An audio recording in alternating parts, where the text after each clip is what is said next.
I want to talk today on this podcast about patterns and programming. It's probably one of my favorite topics because it's at the root of all of our problems and all of our stuckness. And it sucks to be confused. It sucks to be stuck and not know why we're in the same position year after year, not making the changes we want to see.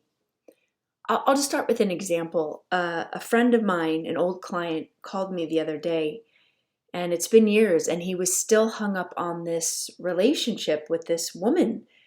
And he was really frustrated, and he had reached out to her again from this loving place of wanting connection. And she dismissed him and had already moved on. And he's like, why do I keep doing that?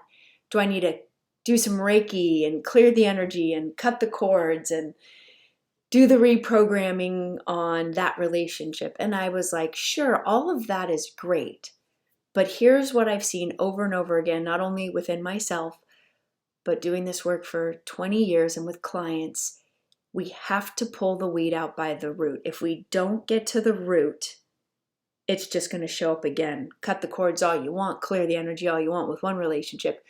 It's going to show up again if we don't get the root pattern. And what I mean by the root pattern is something, look at it as like throwing up, right? If there's a toxin in your body needs to get it out. We can't just keep taking anti-nausea medication and hope our health will get better. So we have these patterns. Look at it as a vibration you can measure because you can. They're in the nervous system, they're in the brain, they're in the heart, they're physical. They're scientifically proving how our thoughts and feelings have a frequency which affects every cell in our body and goes out around us and draws in what that frequency is. So let's pick a pattern. I think his was love is unavailable. Perfect. I said, that's what I want you to start with. Love is unavailable. So what's the opposite of love is unavailable? Love is available. Okay, but before we go too quick, let's sit with how that pattern of love not being available feels. Where did it start? And I didn't have time to do a session on him or anything, so I just gave him some homework and put him on his way because he's done a lot of work already. I said, find the age. So you can do this too.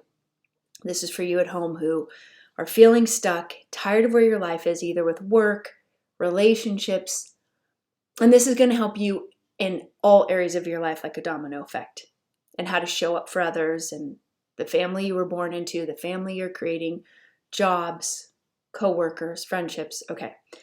So first, I said to him, when you went to love, and he said, when I went to love my mom, she wasn't available. I said, what age? He said, 4. When I've gone to work on parts of myself, it's 9. I see I'm a 9-year-old little girl. So it can change, but don't ever compare yourself. Whatever age pops up first, just go with it. Don't overanalyze it. Just go with it. So he saw himself at 4 when he really shut down.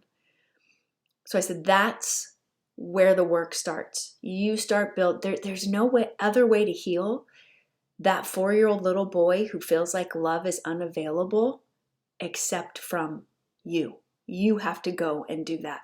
You tell him, I'm here for you now. I am listening. You felt love was unavailable. And here's what's great about our younger parts of ourselves that are different than the older parts of ourselves. We have less programming and we're more innocent, and like a dog or an animal you come home to, if you've been gone all day, the dog doesn't greet you angrily. It's just happy you're home in the moment. Our younger selves are like that too. They're just happy we're paying attention to them right here, right now. So they might be pissed. Let them be pissed. Don't rush them out of that. Sit with that step. So start to tune into that part of yourself. What's my pattern that I'm trying to heal? If it's love isn't available, if I've been lied to, abused, that's what we learn love is. Because wherever we grow up, we're naturally moving towards love, and then all this other stuff gets put on it. So we think love is this fear and pain, and that's what we need to undo and uncouple. So back to the example, when he said to this 4-year-old little boy that love was unavailable from his mother, yet he still loved her so much and he yearned for her and it crushed him. You sit with him and you let him know you're listening now and that you're sorry that he's feeling that way and that you're here to be available to love him now. And that process can look like many things. It can be whatever it needs to be. It's between you and you. So don't compare. Don't worry about reading too many psychology books. Just start. Just start saying to that part of yourself, what's the pattern I need to heal? When did I first learn this? What age? See what pops up. Then connect to that part of you and start to say, I'm sorry. What do you need? You need love to be available. Okay. That really sucked. Are you angry? Yeah, be angry. Cry. Feel it. Take your time. Don't rush through this. This person I was talking to, he's a little bit speedy like I can be. So I've really learned. I said, slow down. Take a breath. Go into your solar plexus, into your heart. And then with some time, then you can start to nurture that part and go into the new pattern of, hey, love is available to you now because I'm here. I'm loving you. You got to do that first before you go and try to get it from a relationship. It's just the only way it works. You also want to take a break from dating when you're working on these patterns. Just take a break. Be celibate. Clear the energy. When you sleep around, you disperse the energy and you take on other people's energy. No one teaches us that in school. It's real. You take on all the energy and emotions of whoever you sleep with. That's scary. We think STDs are scary. Think of the karma and the emotional trauma you take on when you sleep with someone.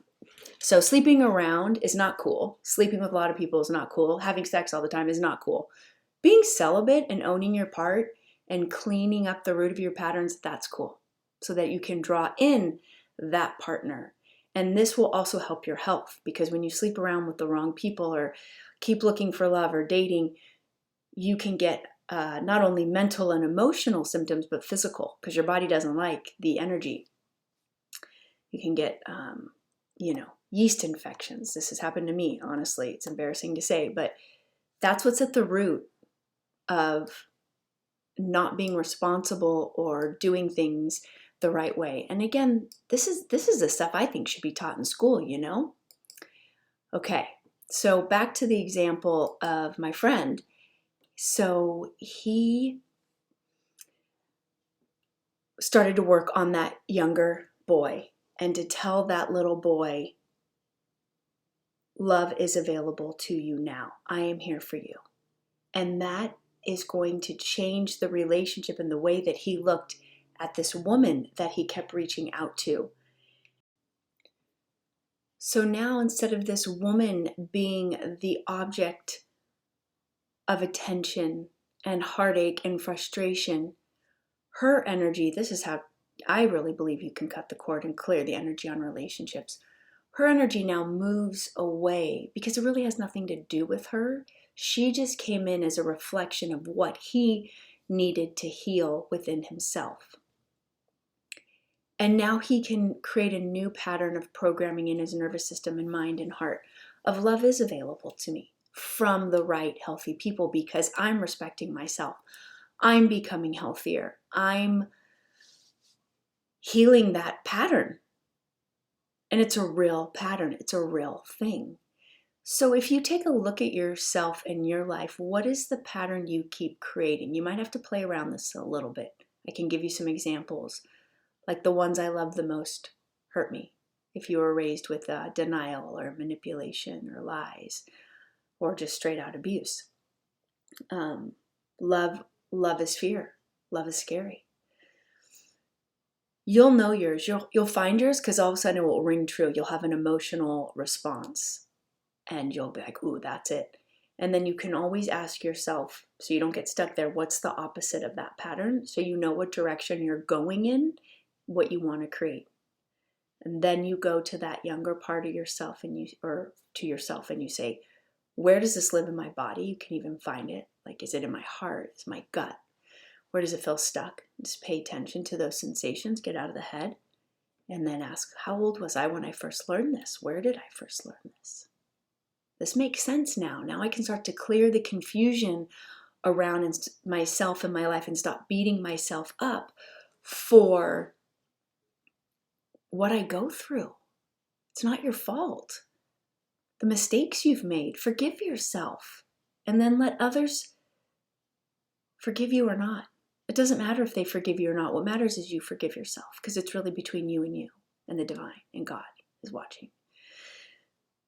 So this is just an introductory way to get you on the right path and not beat yourself up anymore, and forgive yourself, and to start to know you're not crazy. We all go through it. We're all here to break those patterns and create new ones for the ones around us and the ones we're drawing in, and our purpose and each other. So step fully into that, breaking your pattern. Step fully into owning it. And if you don't know it or you feel confused, let it go. Take a deep breath and just say, I want to know what my patterns are. I have no idea right now, but I want to know. And the right answers and tools will come. And please let me know if you have any questions. You can message me, and I will make more videos on helping answer your exact example or question you have. If you have an example you want to share, and we'll take it from there. Thanks so much for being here always. Don't stop.